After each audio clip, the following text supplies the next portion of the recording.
भारत का प्रशासनिक ढांचा संविधान पर आधारित है और संविधान बुद्धमय होकर लिखा गया है और ध्यान के लिए बुद्ध को पूरी दुनिया जानती है। आज़ादी से अब तक प्रधान सांसद पूरी दुनिया में अपने आप को बुद्ध के देश का बताते हैं और भारत में SC, ST, OBC ध्यानी बुद्ध के वंशज हैं जो भारत में 119 करोड़ हैं और जो 2024 के चुनाव में विपक्ष को एकतरफा वोट किया है। चुनाव की घोषणा होते ही विपक्ष EVM को खारिज करके चुनाव बैलेट से चाहता था, क्योंकि पूरी दुनिया में EVM को खारिज किया जा चुका है। लेकिन भाजपा सरकार 2024 का चुनाव EVM से संपन्न करवा चुकी है। गणना से पहले विपक्ष चाहता है कि फॉर्म 17C चुनाव आयोग की वेबसाइट पर लोड किया जाए और गणना में वीवीपैट का 100% मिलान किया जाए। चुनाव आयोग ने 1 करोड़ 7 लाख वोट बढ़ा दिए हैं। पहले इस पर न्याय हो, फिर गणना शुरू की जाए। चुनाव दौरान जो गड़बड़ियां EVM को लेके आई हैं, उससे लगता है कि चुनाव निष्पक्ष, पारदर्शी और ईमानदारी वाला नहीं रहा, बल्कि धांधली का पिटारा लग रहा है।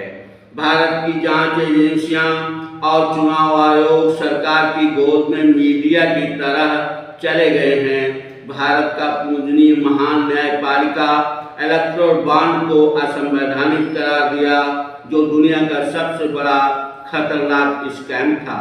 इससे देश तो बच गया, लेकिन EVM पर सुनवाई न करना, खारिज कर देना न्याय करने में नूरा कुश्ती जैसा महसूस किया जा रहा है। भारत की महान न्यायपालिका में 90% पूजनीय लोग हैं, इसलिए न्याय व्यवस्था चरमरा गई है।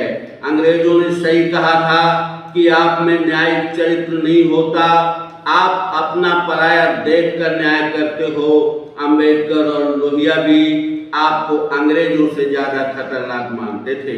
इन महान आत्माओं का कहना था कि अंग्रेज तो चले जाएंगे, लेकिन हमारी समाज को इनसे कैसे बचाया जाए। इन दोनों महान आत्माओं ने अपना संपूर्ण जीवन समाज के लिए न्यौछावर कर दिया।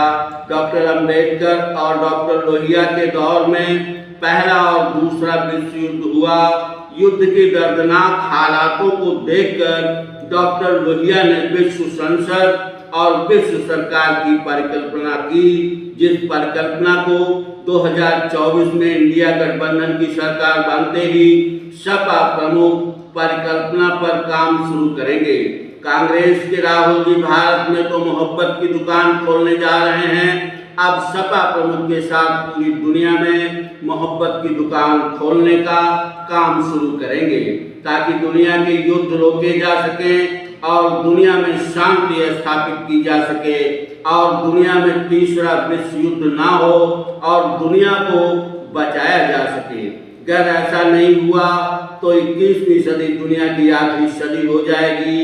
इसलिए ऐसा किया जाए कि भारत का संविधान अच्छे हाथों में चला जाए, क्योंकि भारत के संविधान से अब दुनिया को चलाया जाएगा। विश्व संसद का निर्माण इंडिया गठबंधन की सरकार बनते ही भारत में शुरू कर दिया जाएगा, क्योंकि यही दुनिया की जरूरत भी है और मांग भी है।